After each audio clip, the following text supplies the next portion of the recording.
Hi, welcome to Loft 801. My name is Diego, and today I'm talking about The Boys Season 2. In Season 2, the show continues to fire on all cylinders. These first two seasons are as peak as it gets, and Season 2 does exactly what a great second season should do. It takes everything Season 1 built and makes the world feel bigger, messier, and more complicated while still keeping the same dark humor, violence, satire, and character drama that made the first season work so well. The boys are fugitives, Butcher is missing, Hughie, Frenchie, and Kimiko are hiding underground. Starlight is still trapped inside Vought, trying to play the part while secretly helping the people trying to destroy the company. Homelander is becoming more unstable now that Stillwell is gone, but he's still terrifyingly in control when he needs to be. Vought is trying to spin the existence of super terrorists into a military contract, and then the season introduces Stormfront, Stan Edgar in a bigger role, Ryan, and Victoria Neuman. That is a lot of moving pieces, but Season 2 does a really good job of keeping things moving forward. Real quick, before I continue, this review will contain spoilers. As I mentioned, I like that this season is a direct continuation of Season 1, but it raises the stakes to a new level. Season 1 was about exposing Vought. Season 2 is about realizing that exposing Vought is not enough.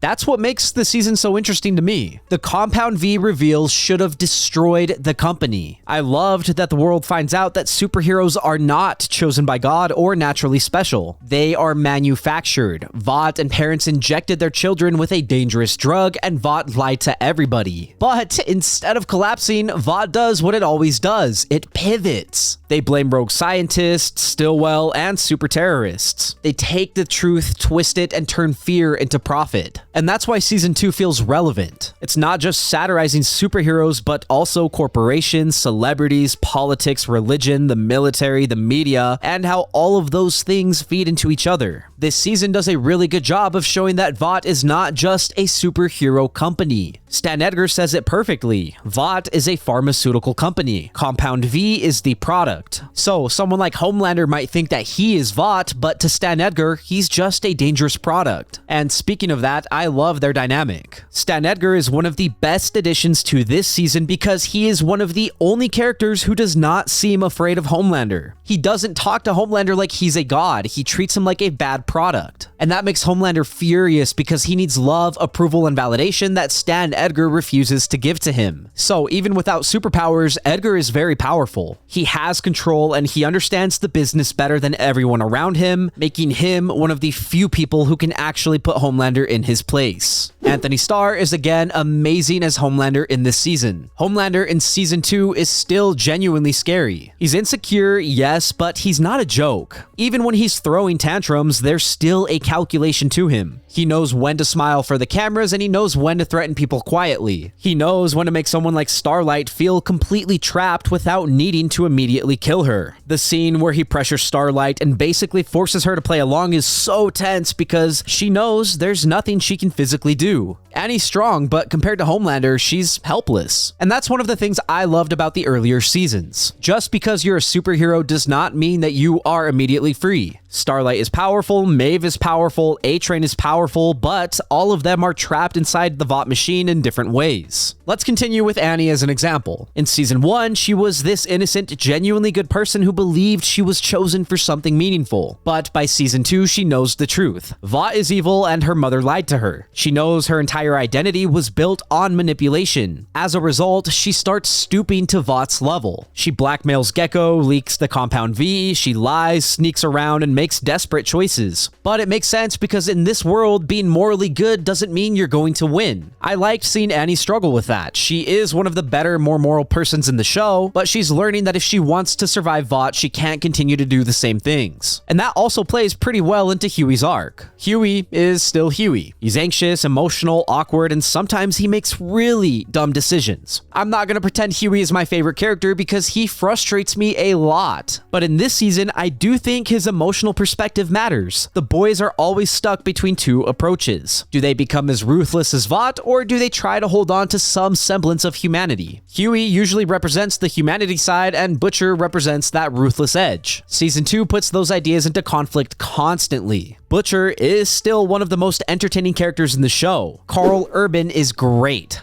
Butcher is intense, funny, threatening, and manipulative, but this season gives him more emotional weight because Becca is alive. His entire mission was was built on revenge for his dead wife, and now he has to face the fact that she's alive and she has a son with Homelander. That's what makes Butcher interesting in this season. Because Butcher hates soups, he hates Homelander. So, by principle, he has to hate Ryan because he represents everything he despises. But he also loves Becca. So, when Becca refuses to leave without Ryan, Butcher is forced to confront the ugliest part of himself. He can save Becca, but can he accept her son? Can he protect a child who has Homelander's blood? At first, the answer is no, and I like that Becca calls him out on that. She knows him and how much hate he carries. She knows that if Ryan is raised around that hate, it could destroy him. And even though I am not the biggest fan of Becca at all, I understand the writing and I think it's great. It forces Butcher to look at himself and ask whether he is actually fighting monsters or becoming one. So by the finale, when Becca dies and Butcher chooses not to kill Ryan, that is a pretty big moment for him. He still hates what Ryan represents and he's furious that Ryan accidentally killed Becca, but he honors her final wish. He protects the kid, and that is one of Butcher's most heroic moments in the entire show. I've mentioned Ryan a bit, so I also want to note that he is a pretty important part of this season. I liked Ryan's character, and I especially liked how Cameron Crovetti portrayed him in this season. He makes Ryan feel sheltered and overwhelmed. He's never had a normal life, and he gives homeschool kid energy. So when Homelander takes him out into public and Ryan starts panicking because people are crowding him and asking for photos, I loved the acting. I also think that's one of Homelander's better dad moments. He sees that his son is overwhelmed, protects him, and removes him from the situation. That's part of what makes Homelander so complicated in this season. Yes, he's a monster, but he still cares about Ryan in his own warped way. He wants a family and someone who understands him. He wants Ryan to be like him, but he also wants to give Ryan something he never had. The problem is, Homelander's version of love and family is still controlling, narcissistic, and dangerous. And that's where Stormfront comes in. Stormfront is an incredible villain and the greatest addition to this season. In fact, she's one of the best villains the show has ever introduced because she is Homelander's equal. At first, she comes in as an edgy, social media savvy, anti-corporate personality who acts like she is above Vought's fake PR machine. But then the season slowly reveals what she actually is. She's not just rebellious, sarcastic, or another powerful soup. She's a full-blown Nazi who's been alive for over 100 years. And the way the show reveals that is fantastic. Episode 3 is where we get to see how terrifying she truly is. The boys are trying to transport Kenji, Kimiko's brother, and the whole thing escalates into chaos. Kenji is incredibly powerful. He can use telekinesis, he can bring down a helicopter, and he's even strong enough to stop Homelander momentarily for a few minutes. But then Stormfront shows up and she absolutely destroys him. And what makes that scene so disturbing is the fact that she doesn't just kill Kenji. It's how she goes about it. She tears through an apartment building, killing civilian minorities. That scene tells you everything that you need to know about her. She is powerful, racist, media savvy, and completely willing to weaponize tragedy in the aftermath. I think that makes her scarier than Homelander, or at the very least, as scary as Season 1 Homelander. Because in this season, Homelander is terrifying because he's a little unstable and almost unstoppable. Stormfront is terrifying because she has ideology. She believes in what she's doing and she can sell evil as empowerment. She can manipulate Homelander, Ryan, and the public. In fact, I love how she helps Homelander with his image. He's very powerful, but he is not good at connecting with people, especially when he's emotional. Stormfront understands the internet. She understands meme, outrage, propaganda, and how to turn bad press into support. Their relationship works because she gives Homelander something Stillwell could not. She is his equal physically, sexually, and ideologically, validating his worst instincts. Their relationship is insane, but it makes sense for the season. Kimiko also gets a lot more this season with Kenji. I like the idea that she finds her brother again, and he's not the same person she remembers. He's been radicalized by Shining Light. He hates America because of what happened to him, and you can understand why. That puts him in direct conflict with Kimiko because she wants her brother back, but he's still committed to his cause. So I appreciate that the storyline humanizes her a little more than just being the silent killer of the group. I also liked Frenchie's role in this season, especially once we get to Sage Grove and meet Lamplighter. Frenchie frustrates me to no end because he makes the most dumb decisions ever based on pure emotion. He is smart as a chemist, but personally he is messy. I know his humanity is oftentimes portrayed as a strength, but in a lot of instances, it's actually a weakness. I think Season 2 provides the best exemplification of that within his character. The Sage Grove episode is one of the best in the season. Vought experimenting on adult subjects with Compound V is a cool and disturbing idea. It expands the world in a way that feels meaningful. We see unstable test subjects, people with strange powers, people who cannot fully control what's been done to them. My favorite of these is Cindy. She can basically crush people and blow them apart, and for a while, I was thinking she was the head popper. I love the tease of her walking away at the end of episode 6. I do wish the show did more with her later on, but for this season, I liked how mysterious her character was, and I thought it worked well. Going back to Lamplighter, I think he's a strong addition. He's not exactly redeemed, but he's a lot more nuanced than expected. We learn what happened with Mallory's grandchildren, why Frenchie carries so much guilt, and how Lamplighter was another person corrupted and broken by Vought. I didn't expect him to have any remorse. So, his suicide in episode 7 is shocking, and even though Hughie frustrates me for letting him go there, that moment is truly memorable. That touches on another thing I like about season 2. It still has consequences. Raynor gets killed immediately in episode 1, and it's shocking. The courtroom massacre in episode 7 is one of the craziest scenes in the entire show. Shockwave dies, Vogelbaum dies, and the hearing collapses. Everyone thinks they're finally going to expose and shut down Vought, and heads start exploding left and right. It's an incredible scene full of suspense, chaos, violence, and it was genuinely scary, because for a moment, nobody knew who was doing it. Not the characters or us as a viewer. As a side thing, I also love that the Deep was watching from a bar and he started grabbing his head, freaking out. It made me giggle, but in general, this is one of those scenes that completely changes the energy of the entire season. And then the finale reveals that Victoria Neuman is the head popper. I love Victoria Neuman. She is one of my favorite characters in the entire show. Honestly, I think she is my favorite character in the show. What makes her so great is that publicly she looks like the moral answer to Vought. She's the politician fighting them. She's the person who seems like she's on the side of accountability. She steps into the role that Raynor might have had if she'd survived. But behind the scenes, she's pulling the strings and she's one of the most dangerous people in the show. That reveal at the end of season 2 is perfect. Hughie thinks he's getting out. He thinks he's done being covered in guts and wants to fight Vought the right way. So he goes to work for Neuman, not knowing he is literally walking into the office of the villain. That is a fantastic ending because it is tragic, funny, and terrifying all at once. I have a few more characters I want to talk about, like Maeve. I think this season handles her pretty well, and the Elena storyline shows how impossible life is. I don't quite always like Elena's perspective because she doesn't understand how much danger she and Maeve are in. It's very easy to call Maeve a coward from the outside looking in, but Maeve fully understands what Homelander is capable of. He can kill Elena at any moment and destroy her life. So when Maeve gets the Flight 37 footage, that becomes her only real weapon. And the finale pays that off perfectly. Homelander could kill everyone. He even says that if Maeve releases the footage, he will destroy everything. But Maeve, much like Stan Edgar, understands his real weakness. It's love and approval. If that video comes out, nobody will love him again, and that is enough to stop him. That is great writing.